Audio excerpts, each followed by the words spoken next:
नमस्कार मित्रों, स्वागत है आपका हमारे YouTube चैनल जीएस मस्ती विद विनय सर के साथ। आइए जुड़ते हैं इतिहास से संबंधित कुछ महत्वपूर्ण तथ्यों के साथ। देखते हैं परीक्षा की दृष्टि से कुछ महत्वपूर्ण तथ्य। अल हिलाल जो उर्दू साप्ताहिक पत्र था, किसके द्वारा लिखा गया था? अबुल कलाम आज़ाद द्वारा प्रकाशित था ये अल हिलाल। आ से अल, आ से अबुल, तो आ से जो है मिलान करिए, अबुल कलाम आज़ाद, और आ से अल हिलाल। तो आपका ये क्वेश्चन सही हो सकता है। यहाँ से लाला लाजपत राय के बारे में देखते हैं। वंदे मातरम दैनिक उर्दू समाचार पत्र था, इसका प्रकाशन इन्होंने किया था। द पीपुल का प्रकाशन अंग्रेजी साप्ताहिक था। अगर पूछे द पीपल का प्रकाशन जो हुआ था किसमें हुआ था, तो अंग्रेजी में हुआ था, और वंदे मातरम का दैनिक उर्दू में हुआ था, दैनिक में।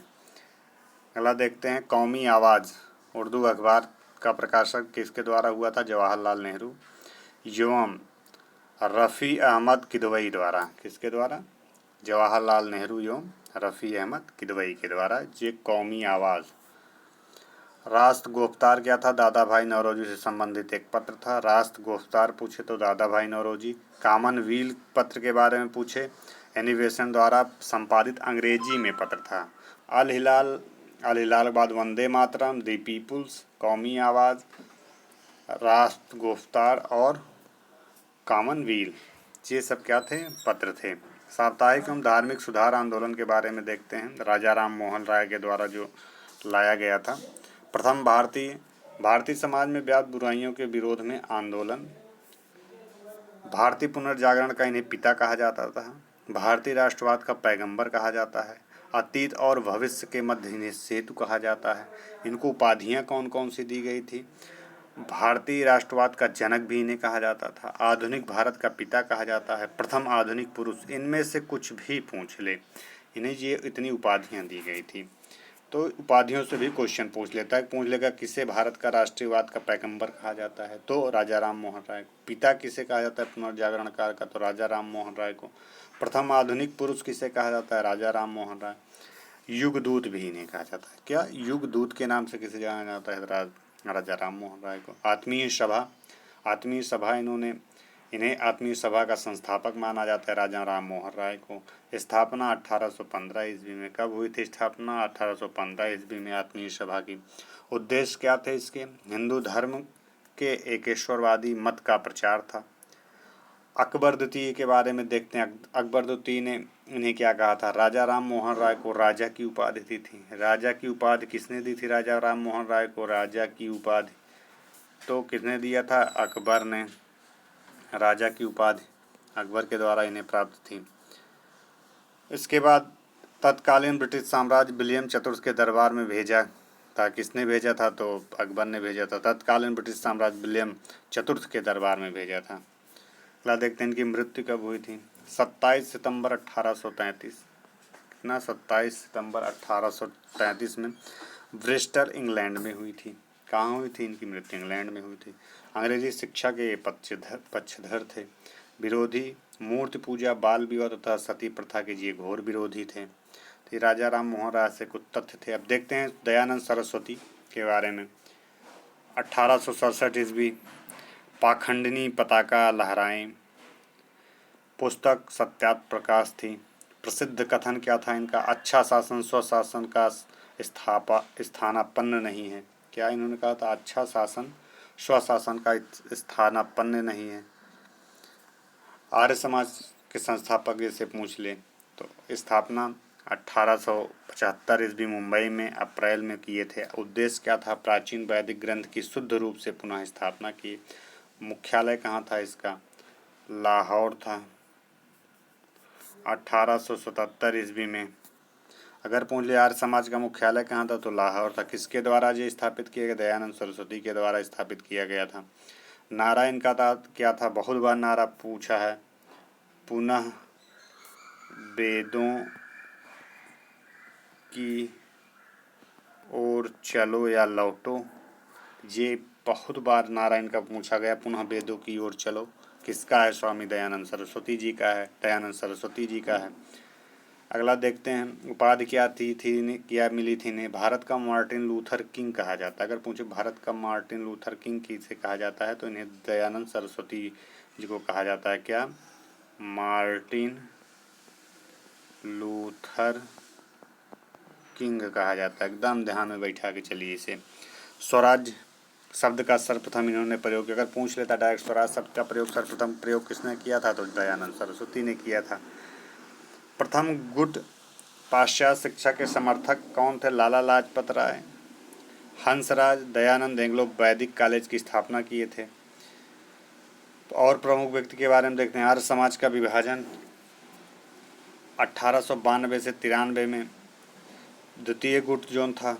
इसमें जो विभाजन हुआ था आर्य समाज का 2 गुटों में था। एक प्रथम गुट को हमने बताया पाश्चात्य शिक्षा के समर्थक लाला लाजपत राय, हंसराज दयानंद एंग्लो वैदिक कॉलेज की स्थापना किए थे। द्वितीय गुट क्या था? पाश्चात्य शिक्षा के विरोधी थे, जैसे स्वामी श्रद्धानंद, लेखराज, मुंशीराम। गुरुकुल की स्थापना वर्ष 1902 में किए थे। तो इस प्रकार से कुछ व्यक्ति थे जो इसके 2 भागों में डिवाइड थे, उनके अलग अलग विचार थे। अगला देखते हैं प्रार्थना समाज क्या था, स्थापना और उद्देश्य के बारे में। जो प्रार्थना समाज है 1867 ईस्वी में मुंबई में इसकी स्थापना हुई थी। इस संस्थापक इसके आत्माराम, बहुत बार पूछा है, पांडुरंग जी थे। आर्य समाज के संस्थापक आत्माराम पांडुरंग जी थे। प्रेरणा केशव चंद्र शेष से इन्हें प्राप्त हुई थी। उद्देश्य क्या था? जाति प्रथा का विरोध था, स्त्री पुरुष के विवाह की आयु में वृद्धि करना, विधवा विवाह एवं स्त्री शिक्षा को प्रोत्साहन देना।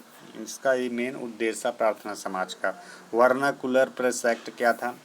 वर्नाकुलर प्रेस एक्ट के बारे में देखते हैं तो लॉर्ड लिटन के काल में पारित था। अन्य नाम देसी भाषा प्रेस अधिनियम 1875 मुंहबंद करने वाला अधिनियम था।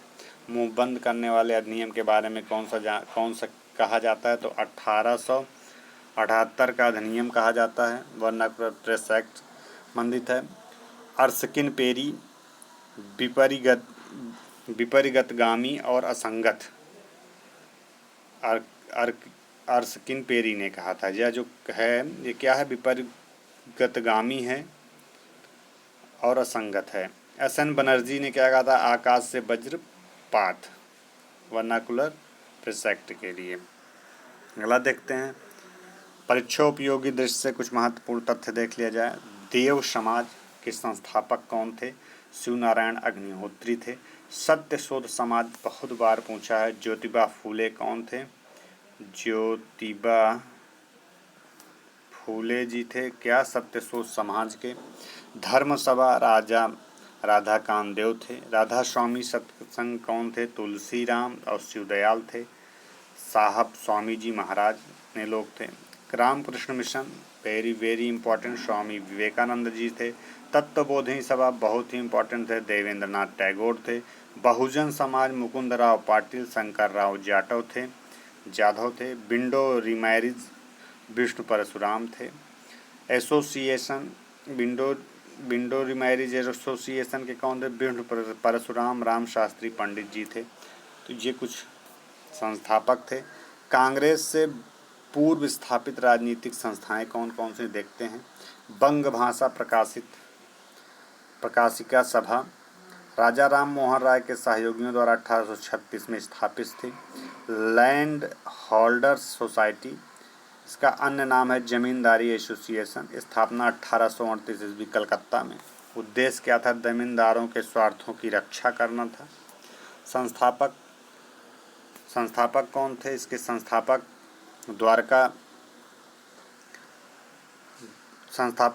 अगला देखते हैं, एसोसिएशन के बारे में ही पढ़ रहे थे हम लोग। तो जमींदारी स्वार्थों की रक्षा करना, संस्थापक द्वारकानाथ टैगोर थे।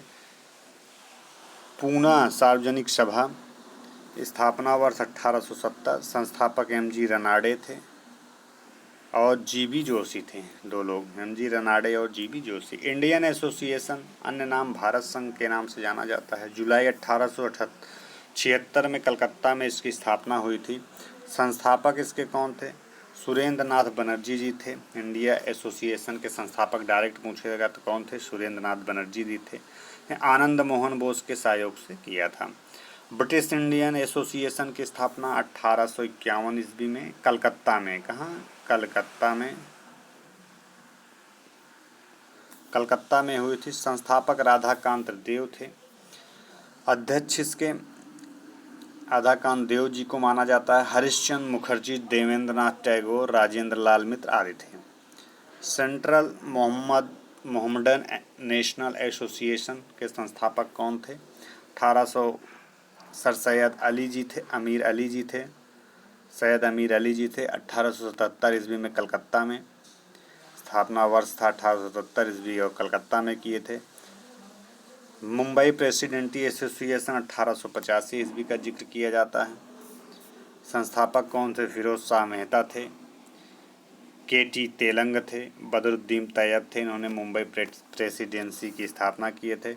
इन तीनों को मुंबई के त्रिमूर्ति के नाम से जाना जाता है। मित्रों, यह कुछ महत्वपूर्ण तथ्य थे। यदि यह वीडियो अच्छा लगा शेयर और सब्सक्राइब करिए। हम मिलते हैं अपना पुनः दूसरे वाले वीडियो में।